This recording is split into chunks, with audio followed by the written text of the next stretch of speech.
సంవత్సరాల తరబడి government job కోసం వేచి చూస్తున్నారా? కేవలం 8 నెలల్లో మీ కల నెరవేర్చుకోండి. వెంటనే కింది నెంబర్స్ కి కాల్ చేయండి.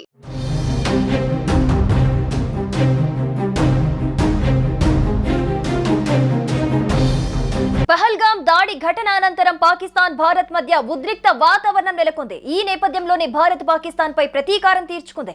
తాజాగా పీఓకేలో భారత వాయుసేన మెరుపు దాడులు చేపట్టింది. ఆపరేషన్ సింధూర్ పేరిట పాకిస్తాన్లోని మురేడ్కే, బహవల్పూర్, కోట్లీ, ముజఫరాబాద్ వంటి ప్రాంతాల్లో దాడులు జరిపింది. భారత సైన్యం చేపట్టిన ఈ దాడుల్లో అనేక మంది ఉగ్ర మూకలు మరణించినట్లుగా పాకిస్తాన్ సైన్యం ధృవీకరించింది. అయితే ఈ దాడి తర్వాత పాకిస్తాన్లో అక్కడ ఎలాంటి పరిస్థితులు ఉన్నాయో ఓసారి చూద్దాం.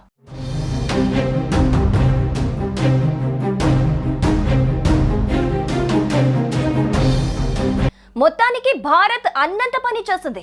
అందరూ భావిస్తున్నట్లుగానే పీఓకేలోని పలు ఉగ్ర స్థావరాలపై దాడులు చేపడుతోంది. ఈ దాడుల్లో 30 మంది ఉగ్రవాదులు మృతి చెందినట్లు తెలుస్తోంది. అయితే దాడుల తర్వాత మురికేదేలో భారీగా పోలీసులు మోహరించారు. ఉగ్రవాదులు తలదాచుకున్న పెద్ద పెద్ద భవనాలు సైతం పూర్తిగా నేలమట్టమయ్యాయి. ఘటనా స్థలానికి పదుల సంఖ్యలో అంబులెన్స్లు వచ్చాయి. దీంతో మరణాల సంఖ్య మరింతగా పెరిగే అవకాశం కూడా లేకపోలేదని అక్కడి పోలీసులు తెలిపారు. మొత్తానికి ఈ దాడులతో ప్రస్తుతం పాకిస్తాన్లో ఆందోళనకరమైన పరిస్థితి నెలకొంది. దీంతో అక్కడి ప్రజలు ప్రాణాలను అరచేతిలో పెట్టుకొని బిక్కుబిక్కుమంటూ బతుకుతున్నారు.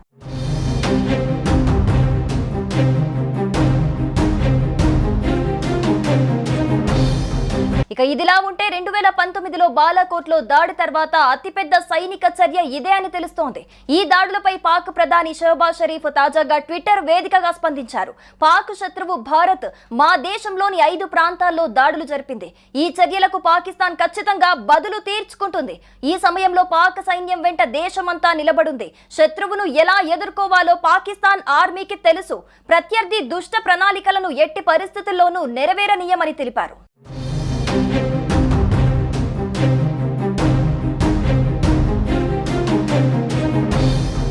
సుమన్ టీవీలో మీ పర్సనల్ అండ్ బిజినెస్ ప్రమోషన్స్ కోసం కింది నెంబర్కి కాంటాక్ట్ చేయండి.